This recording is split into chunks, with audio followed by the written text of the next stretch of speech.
আজকের সকালবেলা ছিল আর্জেন্টিনার খেলা। দেখতেই পাচ্ছি আর্জেন্টিনাও 1 গোল দিয়েছে এবং সুইজারল্যান্ডও 1 গোল দিয়েছে। আমিও আর্জেন্টিনার জার্সি পরেছিলাম। আমরা সবাই মিলেই 7টা থেকে খেলা দেখছি। এদিকে আজকের ছিল ওয়েদারটা মেঘলা, কিছুক্ষণ পর পর বৃষ্টি হচ্ছিল, চারিদিকে কুয়াশা কুয়াশা ছিল। এদিকে আমাদের সামনে যে বাগানটি ছিল সেটাই পানিতে ডুবে গিয়েছে।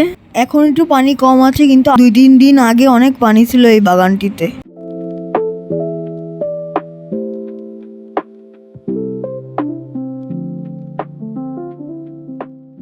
এদিকে বাইরে লোকজন খুব কম ছিল, দেখতে পাচ্ছি একজন খালি লোক যাচ্ছে আমাদের গলি থেকে।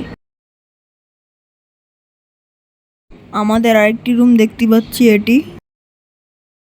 এদিকে বৃষ্টির জন্য ছাদে আমরা কাপড় চোপড় শুকাতে দিতে পারছি না, এজন্য রুমের মধ্যে আমরা এই দড়িটা নিয়ে কাপড় চোপড় শুকাতে দিয়েছি। আপনারা আমাদের চারপাশের পরিবেশটা একটু উপভোগ করতে থাকুন।